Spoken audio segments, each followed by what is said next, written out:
Hello everyone, हमारी planning in India series का ये नेक्स्ट वीडियो है। अब तक हमने प्लानिंग इन इंडिया के बारे में पढ़ा, फिर नीति आयोग प्लानिंग कमीशन का डिफरेंस देखा, वो होते क्या है, फिर 5 ईयर प्लान्स देखे, फर्स्ट सेकेंड थर्ड। आज हम देखेंगे प्लान हॉलीडे। तो थर्ड 5 ईयर प्लान के बाद आना चाहिए था फोर्थ 5 ईयर प्लान, लेकिन आया है प्लान हॉलीडे। तो ये कैसे हुआ? अगर आपने थर्ड 5 ईयर प्लान और बाकी के वीडियोज़ नहीं देखे तो लिंक डिस्क्रिप्शन में है प्लेलिस्ट की, आप देख सकते हैं। तो प्लान हॉलीडे आया 1966 से 1969 तक। तो प्लान हॉलीडे मतलब सच में छुट्टी थी क्या? नहीं, 3 एनुअल प्लान्स आए इसमें, 5 ईयर प्लान नहीं आया। 1966 से 71 ऐसा कोई 5 ईयर प्लान तो नहीं आया, लेकिन हर साल का एनुअल प्लान आया। तो ऐसा क्यों हुआ? क्योंकि बहुत सारे रीजंस थे। देखो, थर्ड 5 ईयर प्लान एक फेलियर हो गया था, हमने पढ़ा था, क्योंकि ये इंडो पाक वॉर हो गया, फिर इंडिया चाइना वॉर हो गया। 1962 में चाइना के साथ वॉर हुआ, 1965 में पाकिस्तान के साथ वॉर हुआ। ठीक है, तो फेलियर हो गया थर्ड प्लान का। क्यों? डिवैल्यूएशन ऑफ रुपी हुआ और इन्फ्लेशनरी रिसेशन मतलब इकोनॉमिक एक्टिविटी बहुत कम हो गई और इन्फ्लेशन बढ़ गया, प्राइजेस बहुत ज़्यादा बढ़ गई। ठीक है, तो इन सब की वजह से फोर्थ 5 ईयर प्लान को पोस्टपोन कर दिया, क्योंकि हमें क्राइसिस हो रहा था, बैलेंस ऑफ पेमेंट का क्राइसिस हो रहा था। ठीक है, मतलब हमारे पास ना फॉरेन रिजर्व्स बहुत कम थे और हमारे महंगाई बहुत बढ़ गई थी और हमें तो इम्पोर्ट करना था ना, बहुत सारी चीज़ें थी। तब भी हम क्रूड ऑयल वगैरह आज भी इंपोर्ट करते हैं, तब तो बहुत सारी चीज़ें थी जो इंपोर्ट की जाती थी। तो इस केस में क्या कहा जाए, तो डीवैल्यूएशन ऑफ रुपी करने का सजेशन आया था। ठीक है, मतलब वर्ल्ड बैंक, IMF, ये सब। तो ये सब ने बोला कि आप डीवैल्यूएशन करो रुपी का। अभी उससे ना एक्सपोर्ट्स बूस्ट होंगे। अगर हमारे एक्सपोर्ट्स बढ़े तो मतलब पैसा आएगा हमारे पास, है ना, हमारे पास पैसा आएगा तो इकोनॉमी संभल जाएगी। तो ये डीवैल्यूएशन ऑफ रुपी होता क्या है वो समझते हैं। सपोज करो मैंने बनाया एक पेन इंडिया में, ठीक है, और इसकी कीमत थी 50 रुपये। ठीक है, 50 रुपये। ये टाइम पे $1 की प्राइस थी 10 रुपये। ये एग्जाम्पल है, हाँ, रियल में ऐसा नहीं था, हम डिवैल्यूएशन को समझ रहे हैं पहले। तो $1 की प्राइस है 10 रुपये। ठीक है, एट दैट टाइम। और अगर एक पेन मैंने इंडिया में बनाया 50 रुपये, $1 की प्राइस है 10 रुपये, तो मतलब मैं अमेरिका में अगर कोई और है तो अमेरिका से किसी को ख़रीदना है तो उसको कितने डॉलर देने पड़ेंगे? $5 देने पड़ेंगे। $5 में उसको एक पेन मिल जाएगा इंडिया से। तो इंडिया से पेन खरीदने के लिए उसको देने पड़ेंगे कितने? $5। जब, क्योंकि अभी $1 10 रुपये है। ठीक है, अभी मैंने डिवैल्यूएट कर दिया रुपी। मतलब क्या कि 10 रुपये में $1 आ रहा था, अभी मैंने रुपी की वैल्यू कम कर दी है, तो मुझे $1 के मुकाबले ज़्यादा रुपये देना पड़ेगा। तो 25 रुपये सपोज करो, तो अभी पहले 10 रुपये में $1 आता था, अभी 25 रुपये दे के मुझे 25 रुपये देने पड़ेंगे, तब मुझे $1 मिलेगा। तो इसे बोलते हैं रुपये की वैल्यू डिवैल्यूएट करना। ठीक है, तो जब ऐसा होगा कि $1 25 रुपये का है, तो अभी ये पेन अमेरिका में कोई बैठा है और उसे इंडिया से पेन लेना है, अभी $1 25 रुपये है ना, तो उसको क्या बस $2 लगेंगे और $2 में वो एक पेन खरीद पाएगा। तो अभी उसको जहाँ $5 देने पड़ रहे थे, अब $2 में उसको एक पेन मिल रहा है, तो एक पेन क्यों लेगा, वो 2 पेन लेगा। ऐसा तो इंसेंटिवाइज होते हैं ना लोग, अभी कम प्राइस में तो हमें मिल रहा है तो हम ज़्यादा लेंगे। तो यही टू बूस्ट एक्सपोर्ट्स, तो यही रीज़न था कि एक्सपोर्ट्स बढ़ जाए, इसलिए हमने क्या किया, डीवैल्यूएट कर दिया रुपी को, मतलब डॉलर के अगेंस्ट हमारी रुपी को कमज़ोर कर दिया। ठीक है, आई होप आपको समझ आया होगा। तो ये फिगर्स रैंडम थे, लेकिन इससे हम डीवैल्यूएशन ऑफ रुपी समझ रहे थे। ठीक है, तो ये किया गया। फिर बाद में प्राइसेस बढ़ रही थी, ये सब की वजह से ना फिर हमें इकोनॉमी को हम 5 साल तक का प्लान नहीं कर सकते थे, इसलिए 3 एनुअल प्लान बनाए। फिर एग्रीकल्चर में क्राइसिस तो चल ही रहा था, है ना। ग्रीन रिवॉल्यूशन स्टार्ट होता है 1965 में, लेकिन इमीडिएट रिजल्ट्स नहीं है ना, ओवर द पीरियड मतलब टाइम लगा वो सब चीज़ें होने में भी। ठीक है, तो एग्रीकल्चर में भी क्राइसिस था, सीरियस फूड शॉर्टेज हो रखा था, वॉर भी हो गया था। फिर इसलिए ना फिर इस प्लान्स में ये एम्फोसिस दिया गया कि एग्रीकल्चर पे अभी हमको बहुत ज़्यादा ध्यान देना पड़ेगा, क्योंकि भाई खाना होगा तो ही सब होगा ना।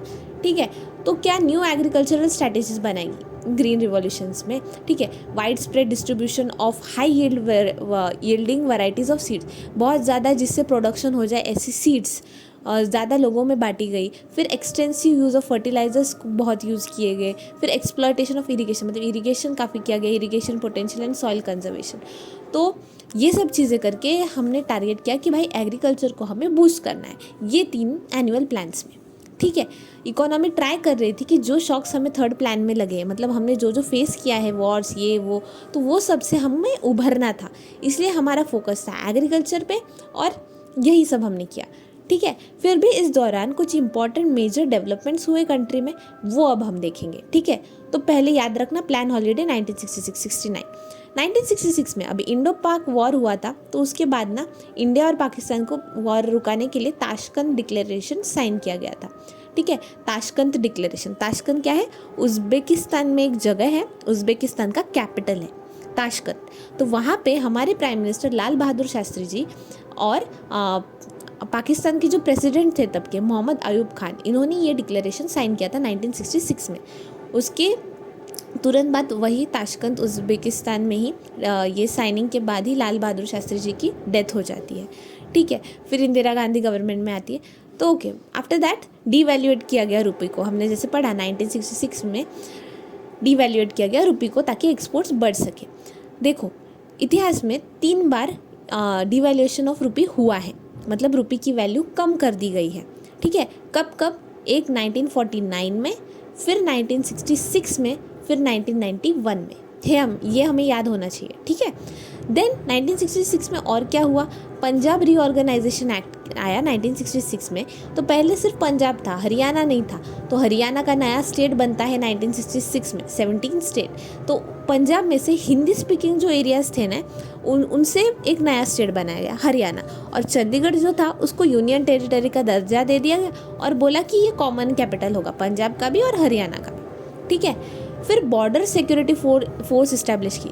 देखो बैकड्रॉप काफ़ी तगड़ा था, इंडिया पाकिस्तान का वॉर हुआ था 1965 में, तो अभी बॉर्डर सिक्योरिटी फोर्स इस्टेब्लिश की, स्पेशली इंडिया और पाकिस्तान के जो बॉर्डर्स है, मतलब पाकिस्तान साइड, और अभी तब ईस्ट पाकिस्तान वेस्ट पाकिस्तान ऐसा था ना, बाद में बांग्लादेश जाके बना। ठीक है, तो अभी बीएसएफ कहाँ पे होता है, पाकिस्तान, इंडिया पाकिस्तान बॉर्डर और इंडिया बांग्लादेश बॉर्डर पे किसकी सिक्योरिटी होती है, बॉर्डर सिक्योरिटी फोर्स की। तो ये इस्टेब्लिश हुआ था अभी 1965 के तुरंत बाद, बॉर्डर सिक्योरिटी फोर्स इस्टेब्लिश होता है 1 दिसंबर 1965 में। ठीक है, तो ये याद रखना इंपॉर्टेंट है। फिर ये आता है, ये बॉर्डर सिक्योरिटी फोर्स एक one of the central arm police force है जो कि मिनिस्ट्री ऑफ होम अफेयर्स के अंडर आता है। ठीक है, अभी जाते हैं 1967 में। 1967 में क्या हुआ, अभी बाहर से इतने प्रॉब्लम्स, इकोनॉमी में इतने प्रॉब्लम्स, और देश के अंदर हुआ नक्सलाइट मूवमेंट चालू हो गया, नक्सलिज्म। तो नक्सलाइट मूवमेंट बिगैन इन मई 1967 में। कहाँ, दार्जिलिंग, वेस्ट बंगाल। दार्जिलिंग में 3 जगह है, तो वहाँ दार्जिलिंग में गांव है और उसका नाम है नक्सलबारी, तो वहाँ से ये नाम आया है नक्सलाइट मूवमेंट। ठीक है, तो दार्जिलिंग के कुछ 3 पुलिस स्टेशन थे, वहाँ पे ये मूवमेंट स्टार्ट हुआ, तो इवेंचुअली फिर बाद में स्प्रेड होते गया। तो नक्सलाइट मूवमेंट बिगेन मई 1967, दार्जिलिंग, वेस्ट बंगाल।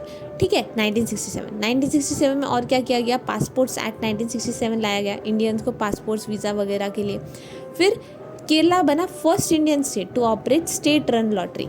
देखो लॉटरी वाले बिजनेस में गवर्नमेंट नहीं थी अब तक, तो ऐसा पहला राज्य जिसने खुद का प्राइवेट वाली लॉटरीज बंद कर दी और गवर्नमेंट की केरला स्टेट लॉटरी स्टार्ट कर दी 1967 में। कौन था वो, केरल। ठीक है, और वर्ल्ड लेवल पे एक इंपॉर्टेंट चीज़ हुई थी, वर्ल्ड इंटेलेक्चुअल प्रॉपर्टी ऑर्गेनाइजेशन। ये जो है WIPO, World Intellectual Property Organization, ये इस्टेब्लिश होता है इन 1967, जिसका हेडक्वार्टर है जिनेवा, स्विट्जरलैंड में।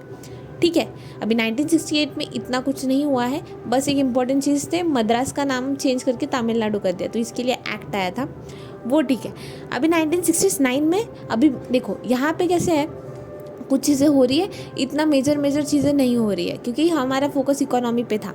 ठीक है, अभी 1969 तक आते आते थोड़ा संभल चुके हैं, तो थोड़े और मेजर स्टेप्स ले रहे हैं हम लोग। तो 1969 में क्या क्या हुआ, नेशनलाइजेशन किया गया 14 मेजर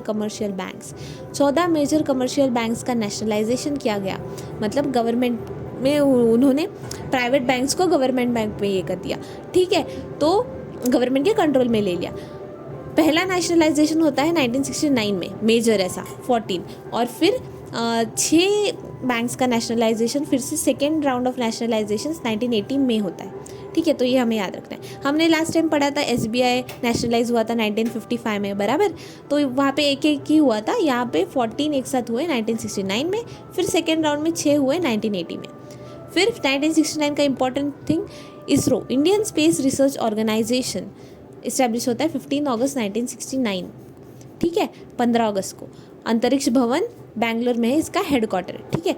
तो इसरो जो है ये हमने पढ़ा था, देखो 1962 की इनकोस्पार कमेटी, ये हमने 3rd 5 ईयर प्लान के में पढ़ा था। तो वो कमेटी से ही ऊपर फिर बाद में डेवलप होते होते इसरो का फॉर्मेशन बना। तो एक बैकड्रॉप होता है ना, फिर आगे ऑर्गेनाइजेशन बनता है, वैसा। देन 1969 का इंपॉर्टेंट चीज़ नेशनल सर्विस स्कीम NSS जो नाम सुनते हैं हम, नेशनल सर्विस स्कीम लॉन्च की गई थी, जिसका मोटो था कि एजुकेशन थ्रू सर्विस, यूथ को एजुकेट किया जाए और उसमें कम्युनिटी के लिए एक फीलिंग डेवलप की जाए कि हम सेल्फिश ना होके लोगों की सेवा करनी है। तो मोटो इसका यही था कि नॉट मी बट यू। ये एक सेंट्रल सेक्टर स्कीम है जो कि ministry of youth affairs and sports के अंडर आती है। तो NSS अभी भी एक्टिव है। तो 1969 में लॉन्च किया गया था। फिर इंपॉर्टेंट चीज़ एक last 22nd constitutional amendment act आता है 1969 में, जिसने आसाम के स्टेट में एक नया ऑटोनॉमस स्टेट बना दिया। आसाम स्टेट में मेघालय, तो तब मेघालय तब ना सब स्टेट हुआ करता था। 1969 में आसाम रीऑर्गेनाइजेशन मेघालय एक्ट 1969 का बना। फिर बाद में 1971 में जाके मेघालय को मिलता है फुल स्टेटहुड, ठीक है, North East Area Reorganisation Act से। So that's it for the day. Thank you.